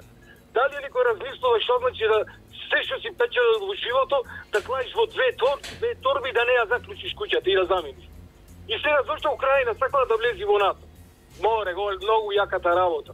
Да се скараш со еден моќен комшија тука и каде што постои реална опасност дека за 8 минути ракетите од Украина стигнуваат до Москва. И да мислиш дека ќе ги зафркниш русите. Што е целта тоа? Или што е целта на НАТО, например, да ја освои Русија? Најголемата опасност е во тоа че ако Русија осети дека ја губи војната, ќе оприцнат дугмето јај се здрави. Значи, не можам да ги сватам овие работи. Добро, многу дилеми кажав тебе, затоа се тука и Александар Милан. Благодарам за јавањето. Уште една линија би требало да биде полна, ало? 032-397-707-397-727, Лока 104. Ве слушам, дали вие ме слушате? Слушателот, дали е се уште на линија или се исклучи? Се исклучи. Ајде, повелете. Па, ако може слушателите да се согласам со нив, да, меѓународниот поредок е во криза. Премногу сме разговарале, што не знам како треба. Знаете како, луѓето ги гледат емотивно работите и тоа разбирливо. Ние сме биле подрачје кој било подложно на можни конфликти, на внатрешен конфликт од 2001 година. Но треба да разбера дека ако има виорна војна, и не мора да има невојни закани, дали е тоа глобален тероризам, дали тоа се мигрантски бранови, земјите сами на глобални закони не се способни да се одбранат. Јас знам дека во овие 30 години во сите анкети членството на НАТО е поддржано над 70%. Ова го спомнавте вие, тоа е демократско право на секоја држава. Едноставно светот е така конструиран и не е ферски, тоа го знаеме, се нарушува меѓународното право. Господинот беше по право за Обединетите нации. Обединетите нации има оби да стават мировници на линијата на развојување? Да, на развојување, но во договорите на Минск 1 и Минск 2 под покровителство на Германија, Русија, Украина и Германија не се согласија Обединетите нации да имаат практично демилизирање на беше присутно, да. Да. Тоа е исто така за Обединетите нации да дадат свој придонес и да позиционираат своји мировни сили е исто така важна желбата на државата во однос на Украина. Тоа е првото гледање на работите. Втората работа, гледам дека вака луѓето е емотивно и верски кон Русија имаат симпатии за да вие обстоите како држава. Па и Украина се знаете како поголем дел православни христијани. Овој конфликт не дошол со наша желба, ниту можеме да го разрешиме. Но влијанието на Русија на Балканот и страдањето на македонскиот народ на Балканот од втора половина 19 век до денеска, добро нека прочитаат како американската администрација се поставува однос на македонското прашање, а како руската царска... Да, помили им биле Бугарија и Србија. Ама на штета на нас. С партнерите, кога ние ги бираме или нас не бираат, ние можеби не сме сега во фаза да ги бираме партнерите, светот се уште има една унитарна моќ, а тоа се за мигрантски држави, ние се трудиме генерално како општество да преживееме, и не учествуваме ние во криење на големите политики. Да, ние имаме бенефит од НАТО, но НАТО е одбранен сојуз каде што вас ќе ве заштити во однос на во случај на напад и подобро ќе бидете заштитени ако сте во тој сојуз, односно се надвор од тој сојуз. Ние сме биле многу надвор од многу сојузи, па сме страдале. Така да не е формулата и рецептот ако бидете надвор дека вие ќе издржите, затоа што тој глобален конфликт вас ќе ве фати секако, само дали ќе имате механизам на помош или ќе бидете сами на себе. Тоа е првото гледање на работите. Да ги спочитуваме во целост гледачите. Стравот е евидентен, не само кај нас. Во Западна Европа постојат вежби за цивилна одбрана, цивилна заштита, токму од користење, можно користење на набавки на јод, чистење на подземните бункери, мобилизација и така натаму. Сепак овој глобален конфликт е непредвидлив и не знаеме ние која страна ќе дојде ставена во ќош да може да се брани. Таа апокалипса, тој Армагедон, има ли процек? Јас сум читал најразлични. Може ли некој да се надева дека ќе се спаси? Проблемот не е во тоа дали 5 милиарди ќе загинат, милиарда. Проблемот е ако има контаминација голема, како ќе живеат тие што ќе преживеат? Што ќе живеат? Знаете ли зошто масовно се произведува нуклеарното оружје за одвраќање? Значи никој да не го употреби бидејќи тоа ќе донесе до уништување на човештвото, затоа и сите се надеваат дека нема да дојде тоа, но во моментов во оваа фаза на војната никој не може да го исключи тоа бидејќи вие измешана состојбата на теренот. Вие имате војувате на туѓа територија, на таа територија легуваат други земји, нели ја поддржуваат Украина, Русија го наруши меѓународното право кога влезе во соверена држава, она пак се брани со тези дека и претходно нарушено меѓународното право со војни действија. Не е состојбата црно-бела. И ја разбирам нели гневот на граѓаните, но треба да се гледаат повеќе перспективи, од повеќе агли, за да можеме да дојдеме ние до својвиден заклучок. Останува тоа, не може никој да се надева. За Трамп, нешто се спомна околу Трамп неколку пати. Само да знаете, ако Трамп победи во својата стратегија, он се врти кон дома и Македонија повторно, односно Америка повторно голема. Постои ризик фокусот кон Западен Балкан и кон нас да не биде онаков како што сега ние го познаваме, туку се сврти кон домашните проблеми и в тоа работа треба да видиме внимателно. Американската надворешна политика не се менува, Или се тоа нијанси ако претседателот се промени. Ние сме за тоа веројатно сите сведоци во овие 30 на години. Наш Џорџ Буш не призна под уставното име, но ние го сменивме нашето уставно име во време на републиканците. Тоа е еден пример дека американската надворешна политика е константна. Да завршуваме полека, тоа со Трамп малку ги вознемири. Дали сега брзаат многу работи да направат пред ноември, плашејќи се дека може да промени многу, да поремети Трамп, што он, кога беше председател, имаше закачки, многу избрзани за неколку изјави даваше, многу екзибиционизам имаше, многу закани, ке го кинеме, ке се повлече Америка од НАТО, плаќајте вие, ако не, ние нема да плаќаме Америка. Наративот во гласачкото тело така не е случај, може да постои и такви, но видете, амплитудите на минување на рейтингот тие се тесни, меѓу 4 Александар може ќе попрети до 5%, Трамп води се во однос на Бајден. Да, меѓутоа таму се електорските гласови одлучувачки, тоа не мора ништо. Не мора да значи, но ако има успех во Украина, демократите растат. Ако има неуспех на Украина, че надворешната политика и војната во Украина се одлучувачки ја диктира во моментов и во Европа ја диктира. Затоа излегува информација Хилари Клинтон вели на представници на Украина: направете нешто, победете, освоите нешто, за да му обезбедите победа на Бајден. Путин на кого му помогна со изјавата дека му е посакуван партнер Бајден? И нема стратешки каде стига таа порака, да не случајно може да му помага на Трамп. Реално војната мора да се опре и гласачкото тело ќе мигрира, односно ќе се позиционира визави руско-украинскиот конфликт. Србиновски,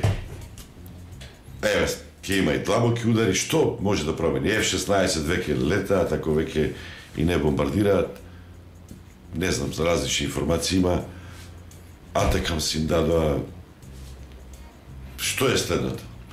F-35, не знам што. Не верам дека Томахавки или не знам што. Ја верам дека ќе има воена помош која што авионите се стигнуваат летово, ако не се лажам, на украинско небо. Нови патриоти ќе им дадат. Патриоти веќе действува да се истрпи Русија, ама неспорно покажа со тој премин на економијата на војна економија, активирање на војната индустрија. Проблемот е тоа како ќе играат со Кина, со Индија, се обидува моди да го спречат да го посети Путин, Стејт департаментот не им успеа. Имаше изјави дека многу лесно може да се заврши, мислам дека финскиот председател Александар, ако еден телефон Джинпинг сврти, Путин уште наредниот ден ќе заврши војна. Далеко е невозможно, апсолутно, значи колку говориме сега и за изборите во САД што ќе се случуваат, многу повеќе влијае војната меѓу во Израел со Палестина, меѓутоа ради нели големиот број на еврейското население кој што живее во САД, тоа ги диктира и процесите на тоа што ќе се случуваат. Неблагородно е и невозможно е да се процени како би се одвивала војната од оваа точка па натаму. Она што може да се каже е дека до ноември ќе има нов тек во зависност од тоа како ќе функционира и САД врз основа на прашањето во Украина. Јас верувам дека иако не се менува надворешната политика на САД, сепак постојат одредени разлики во тоа кој председател раководи со која одредена држава. Она што е неспорен аргумент е дека во времето на мандатот на Трамп со сите негови негативни работи кои што тој ги има како популистички политичар, дека не постоеше конфликт, тој напротив затвори еден многу голем конфликт кој што Америка немаше излез. Неговата риторика е едноставна, дури ако се проследат само неговите политички пораки, дека тој работи да ја заврши војната во Украина. На кој начин? Доправа ќе видиме. Ја не верувам, не познавам одредена држава на која што сојузник САД да биде оставена сама да со себе да се справа со одреден проблем. Не имаме успех. НАТО и Америка не спеат да изгубат. Точно. А Русија исто така. Еден клинч има. Пред нас се со компромис завршува, се зависи Трамп буквално е трговец, така се Вршувањето на Украина не ја менува преговарачката позиција на Русија. Вие може да влезете многу силен да преговарате, може да влезете истоштен. Она што го спомнавте, F-16, Storm Shadow ракетите, Патриот, тоа говори дека Украина мора да се брани, мора да биде ефективна во нејзината одбрана.